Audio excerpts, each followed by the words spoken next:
Around the world, 9 million criminals behind bars. Armed robbers, rapists and murderers. Most surrender to incarceration, but some fight back and escape. Tonight, in Australia, a violent gang smashed their way out of prison. It's like a bunch of maggots crawling out of a bit of dead meat. In Britain, a sleepy village under siege by 3 murderous criminals. These people had capacity to do harm. And in America, a death-defying Spider-Man-style breakout. You're 85 feet from the ground and you're on a rope that you made out of bed sheets. You don't know it's going to hold you. This program contains reconstructions. The prison breaks are real.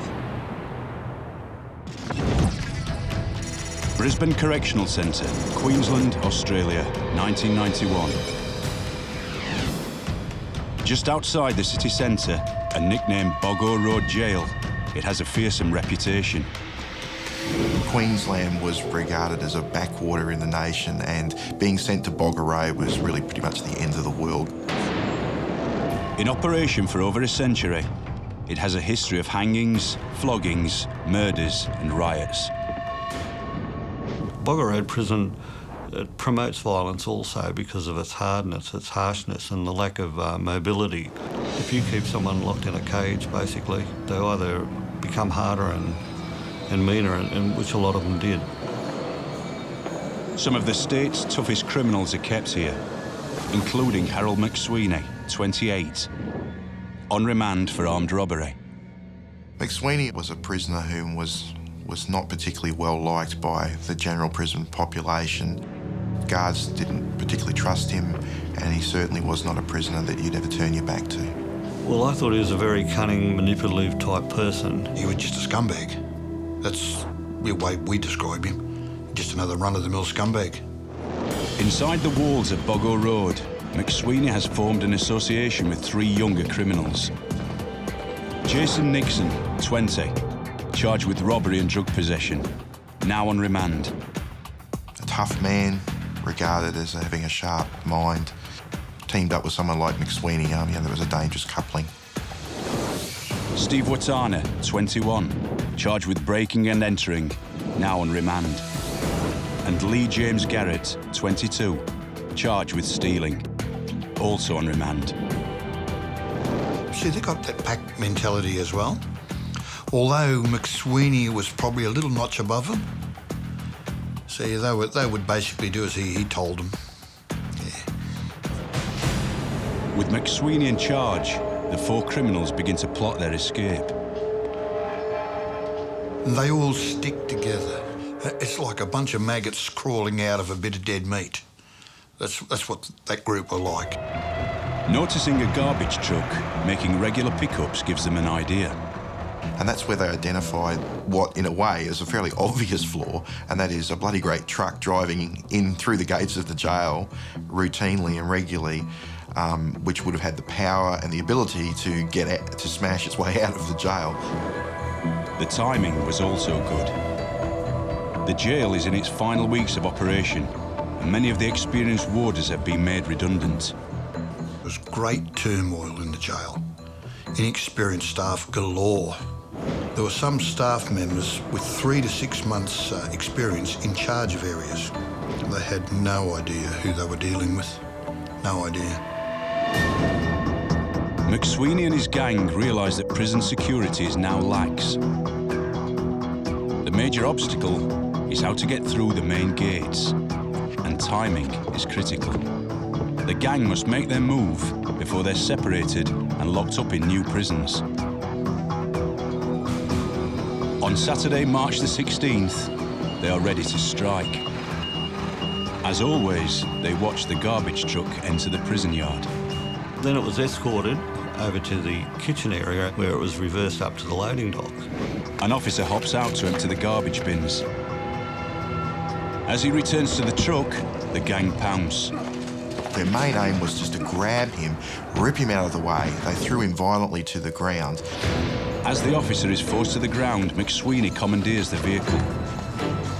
We looked across at the kitchen, we could actually see the inmates actually clambering into the front of the vehicle. Inside the truck, McWeeny is struggling with the gears. They couldn't get the vehicle out of first gear, so they had to rev the hell out of the vehicle to get up to speed. They plan to smash through 2 reinforced steel gates, but with the truck stuck in low gear, they're struggling to build up enough speed to break out.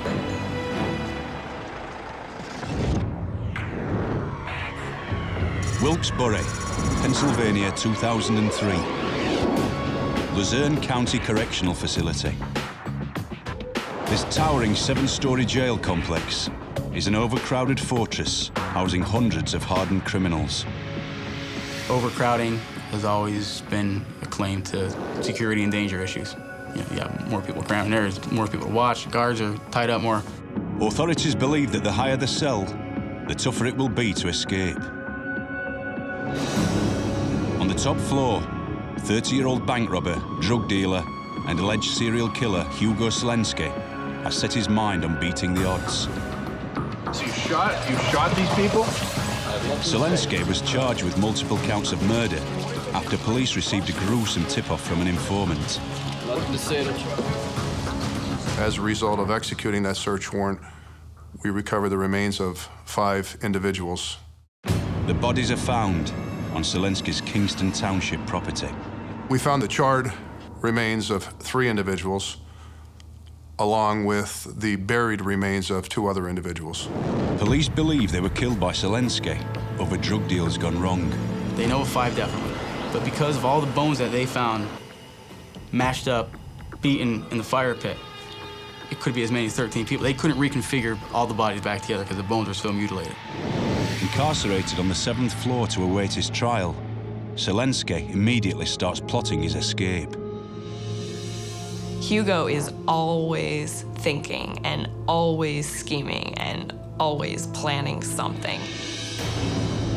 On his very first day, as he mingles with other prisoners, Selenski discovers a damaged window in an unused cell and gets to work. What he did is pry around the edges of a metal screen which was bolted into a window. He loosened enough space around it.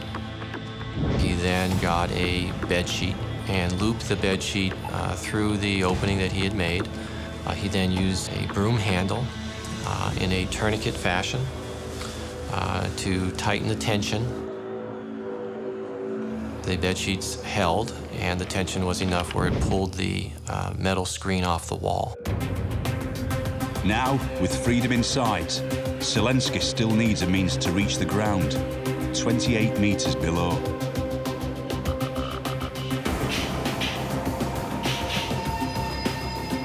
How a prisoner who has been in jail just 3 days managed to get hold of 11 bed sheets to make a rope still remains a mystery.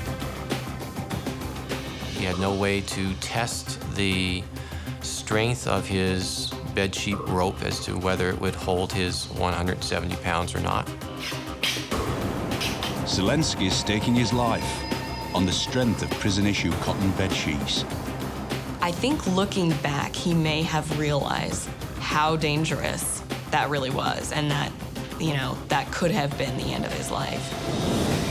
As Hugo Selenski prepares to crawl headfirst out of the cell window, it's the ultimate gamble that could end in freedom or death. The Isle of Wight, 1995. 2 miles off the south coast of England, home to maximum security Parkhurst Prison. 100 prison officers guard 200 violent murderers, psychotics, and sociopaths. Parkhurst at the time was a Category A prison, which held some of the biggest mass murderers. Peter Sutcliffe, the Yorkshire Ripper, was there at one stage. There were IRA people. Prisoners who were problems to control, prisoners who were problems to other staff or a threat to other inmates, they would all be sent to Parkhurst. It literally was the end of the line. The end of the line means living hard, behind walls topped with razor wire. Cages within cages, monitored by electronic surveillance 24 hours a day. Never has anyone got out from behind the walls of Parkhurst. But 3 dangerous prisoners have a plan. Muscleman Andrew Rogers, jailed for beating a night watchman to death with a crowbar, sentenced to life. He's a really strong individual, known for bending cell doors and bending his iron bed up. Keith Rose, jailed for shooting dead a millionaire's wife in an attempted kidnap, sentenced to life. He presented well to staff, he's polite. His big thing was to go to education classes. And 25-year-old sociopath Matthew Williams, jailed for trying to poison his parents and planting a lethal nail bomb in a shopping centre, sentenced to life. He had an air of menace about him, and he was also said to be extremely clever and manipulative. Despite being the youngest by 20 years, Williams is the mastermind behind the escape plan. To break out of Parkhurst, you need a lot of planning, you need a lot of resources, and you need a lot of luck. As a cunning sociopath, Williams acts the role of a model prisoner. He's allowed to work under supervision in the prison metal shop. Produced works that were like plant pot stands or other bits and pieces that they might want to make for themselves or for their families.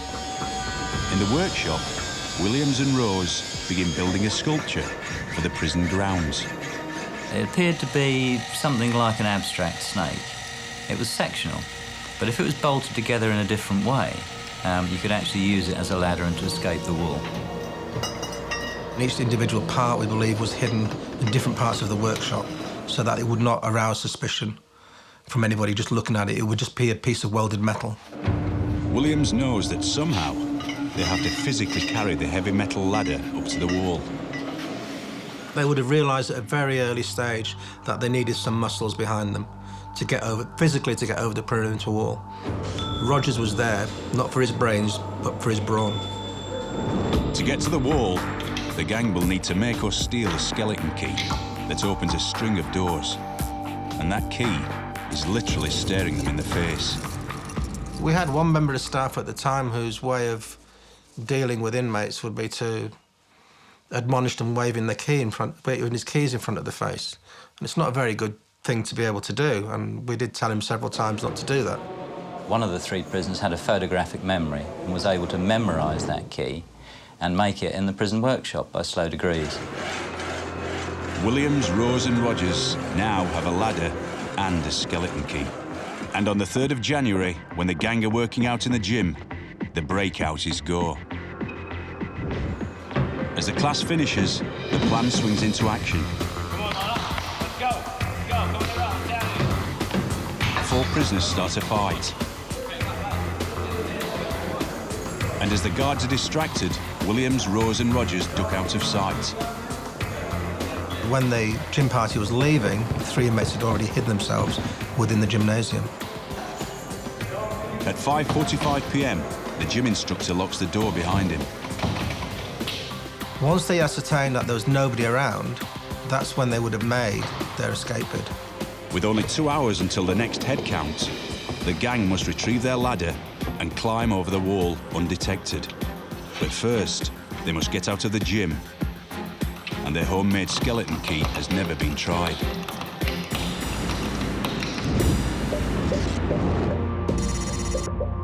Brisbane, Australia, 1991.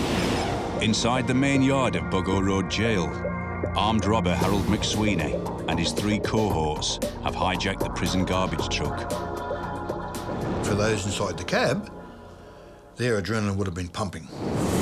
Their plan is to smash the truck through the prison gates, but as McWeeny accelerates towards the gates, he realises the truck is stuck in low gear. They would have been revving buggery out of it to get it through. The truck breaks through the inner gates. They certainly come down and bent, twisted everywhere. The truck then grinds towards the outer gates. Now, that next set of gates, of course, was designed to open inwards, and they were trying to hit the gates outwards.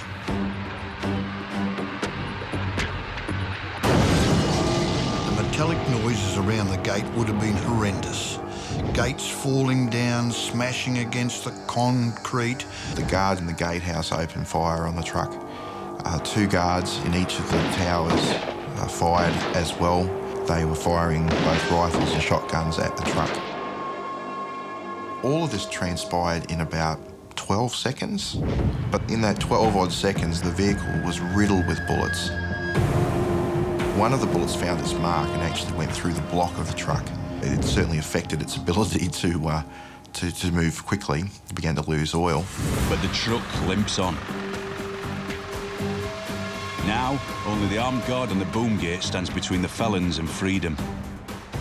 As the guard opens fire on the truck, he wounds McWeeny. How they evaded being killed when they fled the prison in the garbage truck is remarkable. McWeeny crashes through the boom gate. It was clear the truck couldn't go any further. It didn't have enough speed or power. So they ditched the truck about 400 to 500 metres up the road and then fled on foot. As the alarms sound, the gang split up and scramble in all directions. 4 desperate criminals are now loose on the streets of Brisbane.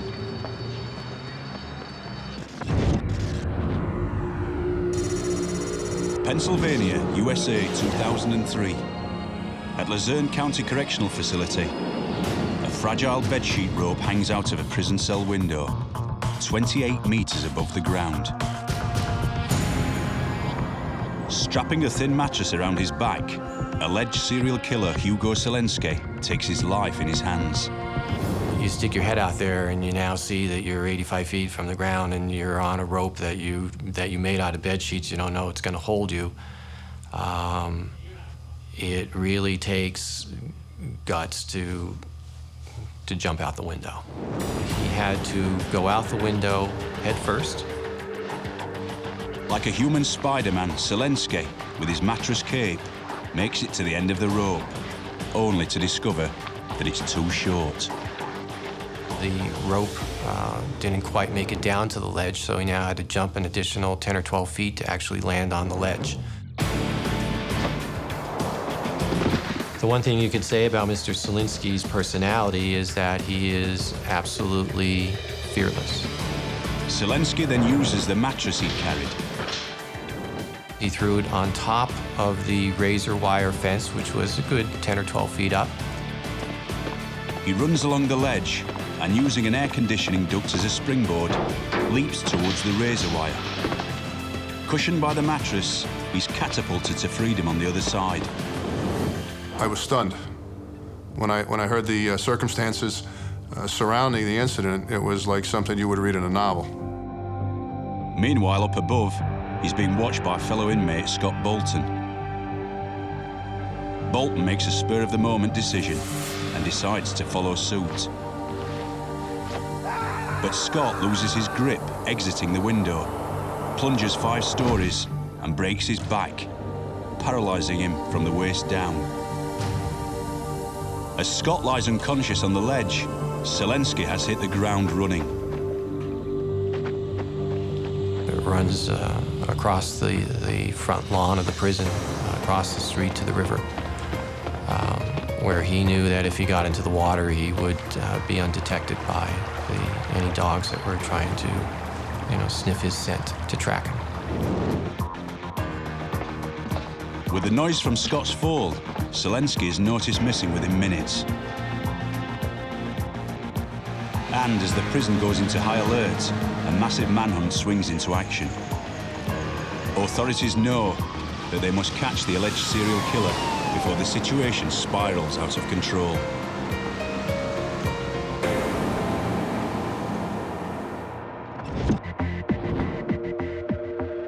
The Isle of Wight on the south coast of England, 1995.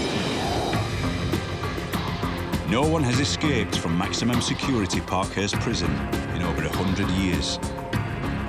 Inside its walls, psychotic bomber Matthew Williams and convicted murderers Andrew Rogers and Keith Rose are determined to be the first.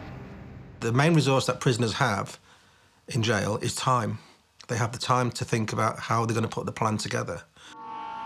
The gang are hiding from their guards in the prison gym. They know that if their homemade skeleton key doesn't work, they will be caught before their escape has even begun.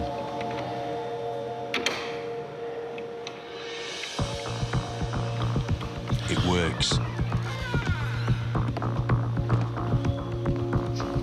Williams, Rogers and Rose now need to pick up the escape ladder hidden in the metal shop. It's very easy to sprint between the gymnasium and the metal workshop without being seen on camera.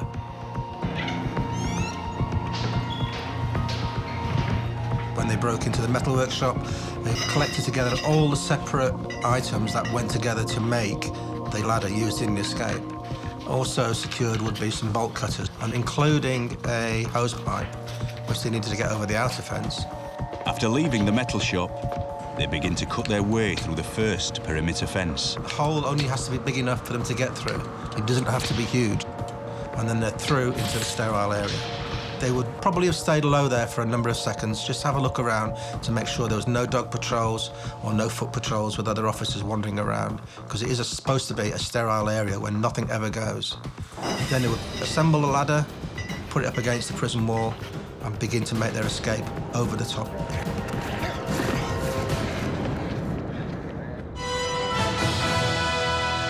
Three dangerous prisoners, two of them convicted murderers, are on the run after breaking out of Parkhurst Prison on the Isle of Wight. The alarm was raised shortly after 8 o'clock last night. It's believed the three men managed to hide while in the gymnasium with other prisoners. Then, after breaking into a tool room, they cut through a perimeter fence and used a prefabricated ladder to make good what was clearly a well-planned escape over the outer wall. The three inmates had a 2.5-hour head start before officers at Parkhurst Prison realised they'd escaped. This was a brilliant escape. There's no other way to describe it. There's a grudging respect from staff that they were able to put together all the separate elements, including a big slice of luck. The gang may have pulled off the first escape from Parkhurst Prison in 100 years, but they're still trapped on the Isle of Wight, surrounded on all sides by the English Channel.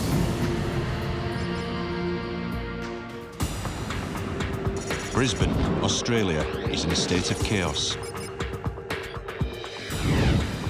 Harold McWeeny and his gang have smashed their way through the gates of Boggo Road Jail and are now loose on the streets. The prisoners hijacked a garbage truck inside the jail and used it to ram their way to freedom.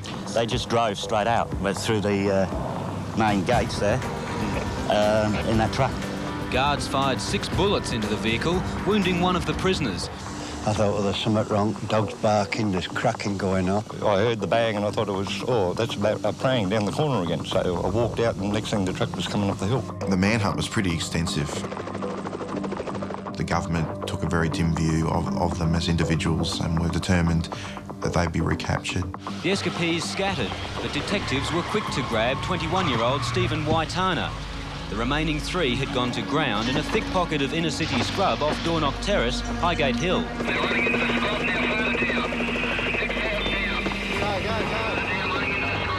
Minutes later, Jason Nixon is recaptured. As police perform a massive house-to-house search of the neighbourhood, McWeeny and Garrett have already slipped through the net and disappeared.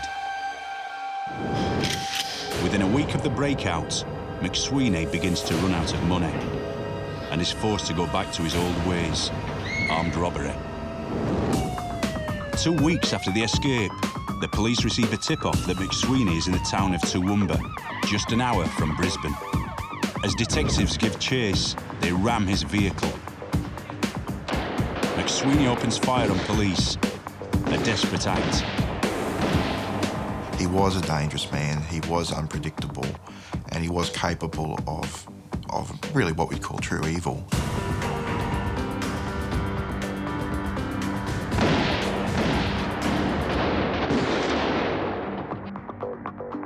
He was a dead-set enemy of the Queensland Police Force. They would have had orders shoot to kill. As McWeeny attempts to flee the scene, he shoots a police officer. The policeman was hit in the hip during an exchange of shots. McWeeny then stole a car at gunpoint, later changing to a motorbike, which sped off towards Crow's Nest. When he started the ball rolling, the police were doing their job, their duty, and they were taking no chances with him. He was a violent person. About 2 o'clock, police converged on bush beside a dirt road after seeing skid marks suggesting a motorbike had gone out of control. 20 minutes outside of Toowoomba, McWeeny leaves the stolen motorbike and takes cover in the trees. When he come up against the police and he realised that the police were feeding him, and he was obviously afraid for his own life. McWeeny knows that he's likely to be killed if he shoots it out with police a second time. And so he gives himself up to a television reporter. And who are you? McWeeny, Harold McWeeny. Did you come up the bike on this corner? Yes. And McWeeny has a threat for the man that tipped off police. I'll be backing up for another guy. I'll be out to get the dog who gave me up today. He may be back in custody after only 2 weeks on the run, but McWeeny is determined to make his threat a reality.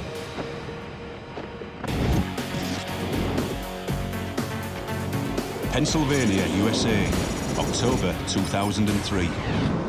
Accused serial killer Hugo Selenski is on the run after pulling off one of the most daring escapes in US history. A dangerous murder suspect is on the loose this morning after escaping from a Wilkes-Barre, Pennsylvania jail. Hugo Selenski is accused of killing 2 of the 5 people whose bodies were found buried in his backyard. On Friday, he removed a jailhouse window and climbed down a rope made of bed sheets. I'm sitting there watching TV. I'm just shaking my head thinking,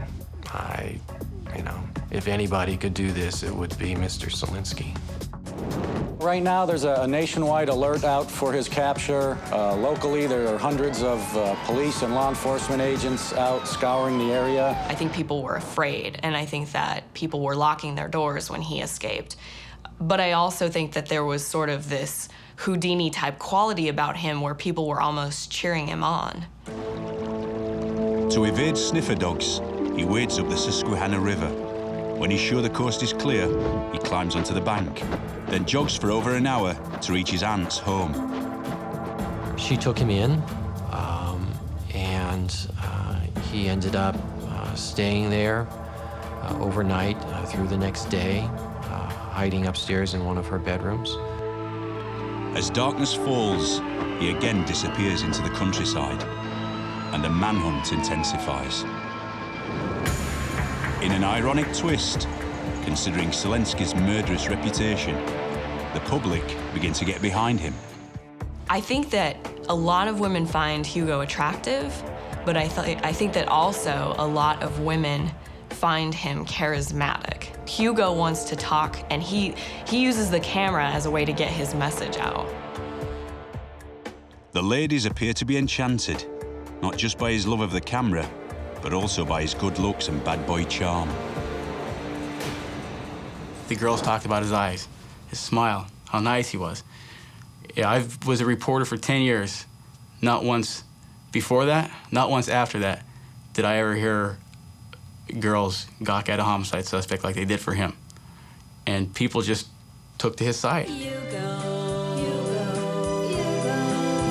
One local radio station broadcasts tributes to Hugo. I worked in an office with about 30 women. We talk about him all the time. Hugo is hot. I'm sorry. I would find him innocent. You know, if he gets off, he could come to my house and I'll get him off again. Food delis were naming sandwiches after him. I mean, it was really bizarre. Hugo Selenski's attorney, Demetrius Fanik, takes it upon himself to try and persuade Hugo to give himself up. Hugo, I need you to call me. Whatever precipitated this event on Friday, it certainly is not in your best interest. People care for you. They fear for your safety. If you call me, I believe I could certainly arrange for an amicable resolution to this ordeal. Surprisingly, Selenski does just that.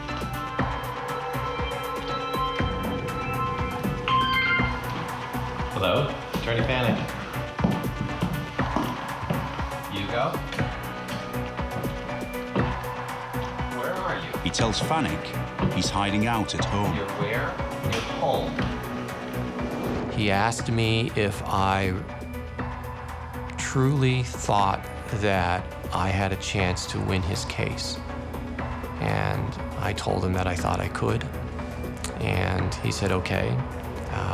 I'm going to surrender, but we're going to do it on my terms. Okay. I will do my best to do that. You need to stay put. No one can understand why, after such a death-defying escape from prison, Selenski would be willing to give himself up. And as they drive onto Selenski's property, authorities know that this could be a deadly trap.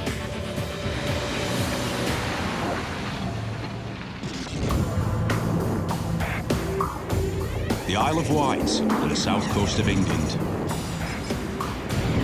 Sociopathic bomber Matthew Williams and murderers Andrew Rogers and Keith Rose are on the run after breaking out of maximum security Parkhurst Prison. Once they were out, they went to a local telephone box and telephoned for a taxi. In the phone box, we believe, was hidden a sum of money, which was put there by a fourth party, who I don't know if we've actually found out who it was. They take the taxi to an airport on the other side of the island. Rose was a qualified pilot, and therefore he could fly a plane, and a light plane with 3 men in it would easily get from the island to the continent in about half an hour at the outside. And if it keeps below radar, it's unlikely to be spotted. But both aircraft parked at the airport have flat batteries, and Rose can't get them started. Had they been able to get hold of the aircraft, they'd have been off the island. The gang is trapped on the island. If the convicts are still on the Isle of Wight, police believe they could be holed up, cold and wet, in an isolated spot. And officers have today been checking outlying areas and empty buildings and asking people if they've seen anything suspicious. The island was very tense at the time of the escape, and we got 3 high-profile inmates in for murder, kidnapping. They have a lot of potential. A lot of people on the island were worried about the fact that these 3 inmates had got out and were possibly still on the island. Last night was quite frightening, yeah. Kept going down and double-checking all the doors. Walked around the town this morning. You don't know who you're walking around with. They're supposed to be in civilian clothes. As the prison service admitted that a failure to follow basic security procedures was probably to blame for yesterday's breakout from Parkhurst, extra police, some of them armed, were arriving from the mainland to join in the search. There were a lot of police brought in. I mean, we're talking about hundreds of officers. We're talking about wide-scale searches in the country areas, and people were frightened. Ferries, the most popular form of transport to and from the island, were being watched closely. Officers were checking cars on the island and making house-to-house inquiries, as well as advising people that the 3 escapees are extremely dangerous. No boats had been taken or anything like that, so we knew these 3 were out and about somewhere on the island. Hi, we're just checking to make sure that... As police search door to door, authorities have another major concern. The fear is, with an elderly population, that they'd taken somebody hostage, they were living in somebody's house, and that person was afraid to let the authorities know where they were. So there was quite a lot of fear about at that particular time. Pennsylvania, USA. In Kingston Township, police are closing in on the house of accused serial killer Hugo Selenski. Having escaped from prison after only 4 days in custody, Selenski has been on the run for 3 days. Hugo? Now he has called his lawyer, saying that he wants to turn himself in. You're where? You're home. His terms of surrender are that just his lawyer and 2 cops he trusts come to his home. It was a little disbelief that all of a sudden he wanted to surrender. Fearing that they are driving into a trap, the police exercise extreme caution. As the police car and my car went up his driveway, it was dark, and we proceeded to the house.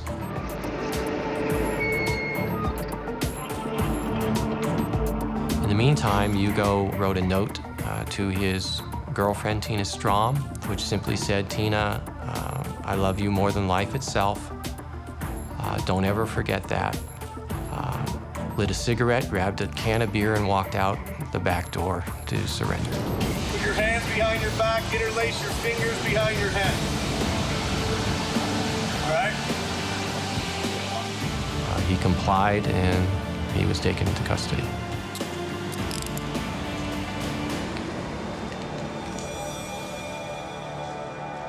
Authorities are confused about why Selenski gave up so easily. There's all sorts of rumors. Rumors from he had money buried all over that he had to go and dig up, to there was evidence he had to destroy, to there was witnesses he had to see, to he just missed his girlfriend. I think it adds to the mystery of the Hugo story. Where was Hugo? What did he do? And why did he so desperately want to get out? Some reporter yelled to him, "Why did you surrender?" And in an instant, his remark was, "I wouldn't miss this trial for anything in the world." But on the loose or in custody, Selenski continued to capture the public imagination. When his trial came up, high school girls waiting to get in, sitting in the front row, line the day that his verdict came back. There was a line wrapped around a waiting line to get in. Selenski appeared to soak up the adulation. I think he loved it then, and I think he still loves it now. When I would go and speak to him in the jail, Hugo would always say, well, do people still talk about me? And am I still in the newspapers? And what are people saying? What are people feeling about me? Oh, they said you killed 2 drug dealers in cold blood? On the 2 charges of murder, Hugo Selenski was found not guilty. People were completely shocked. There were burned bones in garbage bags on his property, and he was found not guilty. Selenski is now awaiting trial for charges relating to the other bodies found on his property. But he received no added time for his escape, beating the charge on a technicality. Hugo Selenski has to be one of the luckiest guys alive. He has to be.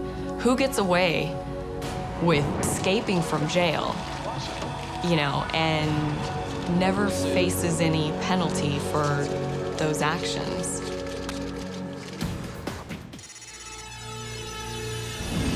The Isle of Wight on the south coast of England is in police lockdown. Sociopath bomber Matthew Williams and killers Andrew Rogers and Keith Rose have spent 5 days on the run after breaking out of Parkhurst Prison. These guys were certainly not stupid in the application of what they had to do. They had a single purpose, and that was to get out of the jail. When the gang's plan to steal a plane and fly to France fails due to a flat backdrop, they're trapped on the island and forced to live rough. They were actually hiding in a garden shed in quite a busy suburb of Ryde, on a main road, down the bottom of the garden. Unknown to the woman, they were living there for 4 days, just popping out for fish and chips at night, 50 yards away from the police station. After 5 days of living rough and thinking that the manhunt has been scaled down, the gang make a break for the ferry.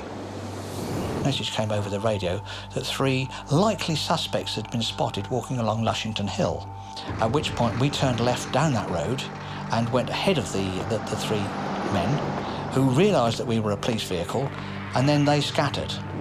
Police, many of them armed, converged on a roundabout 2 miles from Parkhurst Jail after an off-duty prison officer reported seeing 3 men he recognised. I told him, "Stop, police," and he stopped. The other one, Williams, kept running, and one of my colleagues ran after him. Rose, I interpreted, thought that I had a gun. He dropped to his knees, put his hands in front of me and said, "Please, don't shoot, don't shoot." Andrew Roger and Keith Rose were arrested immediately, offering no resistance, telling police that they thought the search had been called off. Matthew Williams escapes through a hedgerow into the darkness. When he had run from us, he had run about another mile crossing country, but of course dogs had been called in and they're experts at tracking. Williams, I suppose it's in fear, in panic, just ran straight into the water, and Tony and his dog went in after him, and you know, Tony sort of dragged him out and out of the mud and everything, and got him out and you know, detained and obviously taken away. I grabbed hold of the guy, turned him. I was concerned where his hands were. I pushed him to the bank, made sure his hands were inside at all times, held him there. Jim passed me some handcuffs, pulled his arms around me, handcuffed him, and then dragged him out of the water. But it was good. It was a nice feeling. We got a guy that needs to be caught. Williams, Rogers and Rose went back to serving their life sentences and were given an extra 2 years for the escape. So it was policeman 3 and prisoners 0, you know, on the score sheet, you know. That was it. Authorities spent £1.2 million upgrading security at Parkhurst Prison.